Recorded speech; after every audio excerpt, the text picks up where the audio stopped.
That's a good question. I feel like this is something of a friend of mine who's a very well-known photographer told me once when I got my first assignment. He looked at me and he's like, "You know what that means? That means that out of millions and millions and millions of people who want to do this, you are the one who have gotten an opportunity. And would you want to treat it as an opportunity?" And immediately what came to my mind, I was like, no, this is the responsibility. And I still treat each of my story as a responsibility because not everyone gets this chance. I am getting a chance to tell a story about snow leopard, which is one of the most charismatic, elusive big cat species that exists and that walks on this planet. And I'm just happy to be alive in the same era when snow leopard is walking our planet, and I get to tell its story. So what do I do? Do I make few trips and settle to it, or do I just move up in mountain at 5,000 meters in minus 30 degrees? I just move up, and I spend 3 years speaking to locals, to people those who are conserving them, to the scientists, to the researchers. I read everything and I spend time with that species in the ecosystem that it lives in to first form my own opinion, to form my own understanding based on the knowledge that I've collected to tell its story. And how it works is in science and in journalism now there's this new term, not new, there's this term called as helicopter journalism or helicopter science. And there is helicopter storytelling as well. And I am not one of those. I don't just go in, create a 15-second reel and come out and seek validation. No, that's not my job. You don't take a selfie with the snow leopard, right? That's not something I don't think. I mean, of course, I do that too. But right. It's for me. It's for me that on this day, I was so close to the snow leopard. It's not for showing off. The moment you realize that, exactly, that's the difference, I would say. Yeah. Where you are telling that story because you want to show off, and when you are telling that story because it's a responsibility. I think that is what puts certain people completely apart from rest of the people. And that is not better or it's not like I'm better than them. I'm just different. Yeah. What I'm doing is a different thing. And maybe there will be a time when I would want to do that as well for some other reason. Yeah. But when I'm on assignments, my job is not to show off, but to show the reality and make people aware of the story that probably they might not know, and help them understand that how this snow leopard living up at 5,000 meters in the Himalaya in minus 30 degrees impacts a person living in Mumbai, Bangalore, New Delhi, or New York. And I think if I manage to do that part of my job, I think if I manage to do that, my job is done. That is make people relate, make people care, make people understand. That is one part. And the second part is, yes, National Geographic does give that voice. They have retained their reputation. And the whole point is that when I pick a story, I spend anywhere between 1 to 3 years working on it. So it becomes part of my life. And when I start living with the locals who are sharing space with those big cats or those species, the moment I start feeling that I don't know enough, that's when I feel like, okay, now I'm ready to speak about it, because I have already broken that superficial layer and I've gotten into the depths of it, where I know that each answer leads to 3 more questions.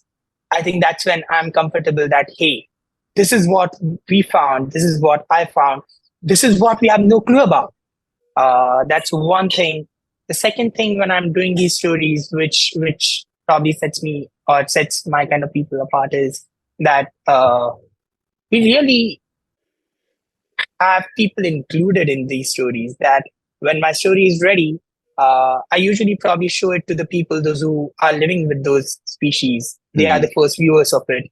And if they are excited about it, if they are like, oh, you did a good job documenting our story, then what becomes is I'm mere a vessel that is carrying this story to the world. And I like to be the vessel for the story for the world. And when that happens, that's when I take it to the world.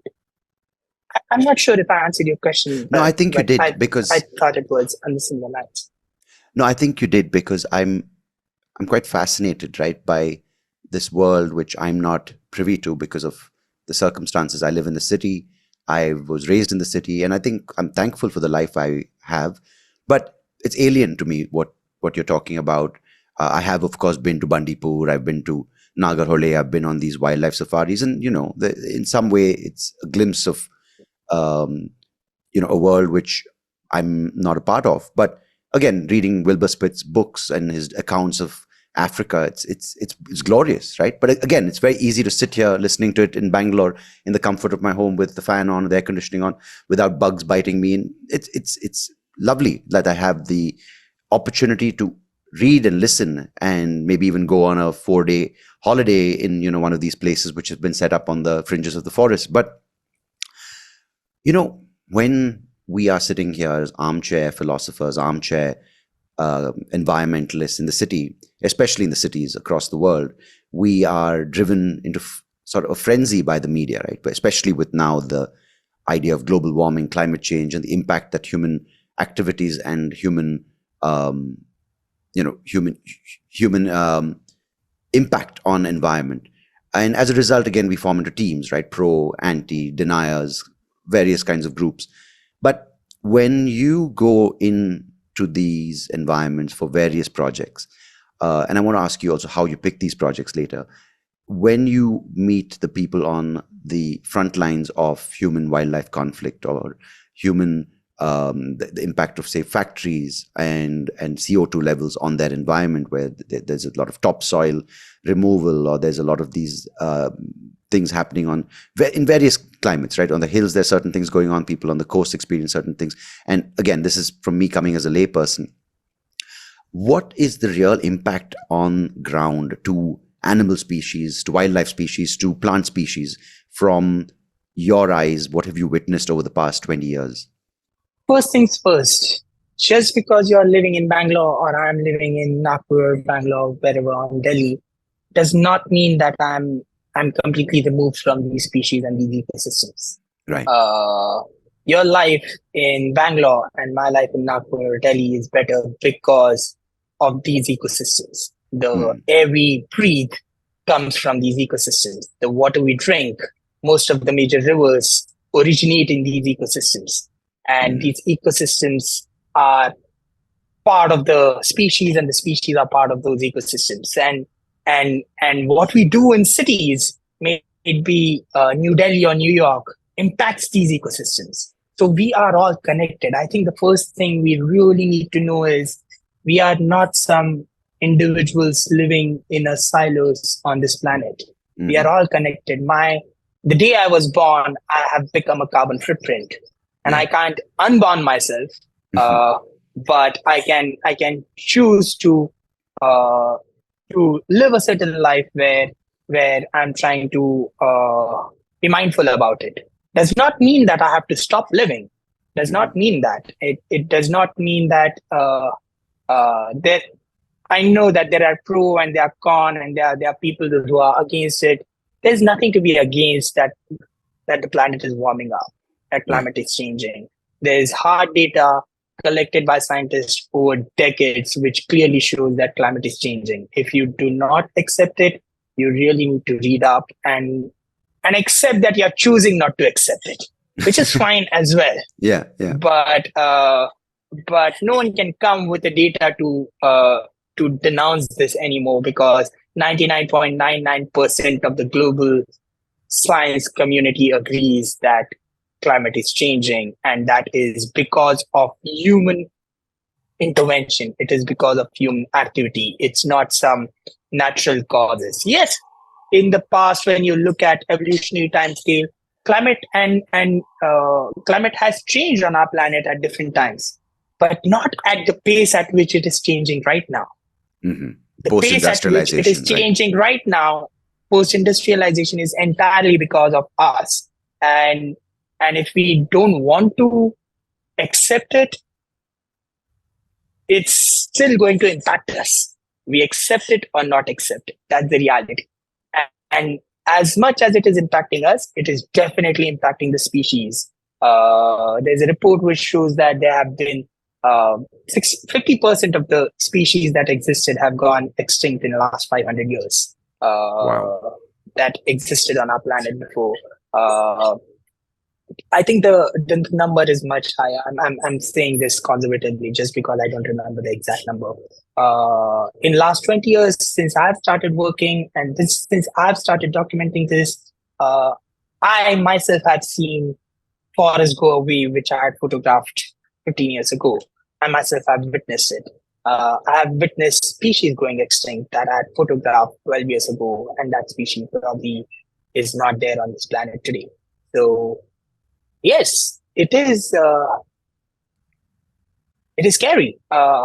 We relate to a murder of a human being because it's our species, but the conservationists, researchers, all the people those who are aware and take interest into knowing the natural world, they witness this murder on a regular basis, and it is heartbreaking.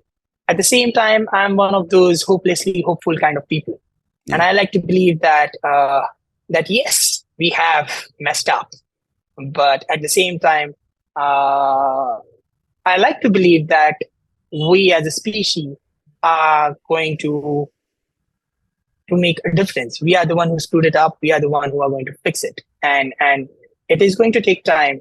Things might get worse than they are before they start getting better. But there's no denying this.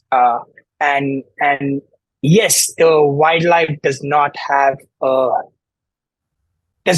understand or speak English to say this to us in words, but they are feeling this and they are expressing in their own languages that this is enough.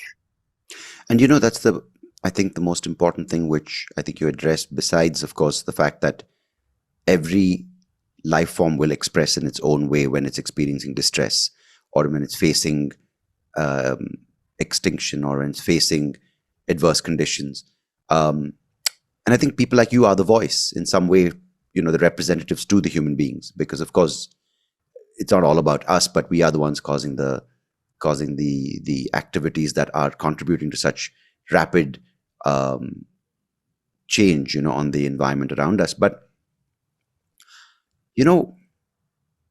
I find it quite important that you mentioned the connection that we all have with every aspect of this, right? Whether it's the water, the soil, whether the food we eat. But there's this sense of disconnect that has happened. And that's why I mentioned sitting in Bangalore as an armchair thing, because we can sit here and we can kind of get, kind of mired in our own city problems. Like, oh, traffic is so bad. It's so hot.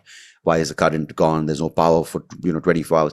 And that's just sort of something that we become numb to, right? That like we think of the forest, we think of the creeks, as you mentioned, or we think of these huge ancient forests as something like almost romantically, like, wow, it would be lovely to look at that, wouldn't it be great?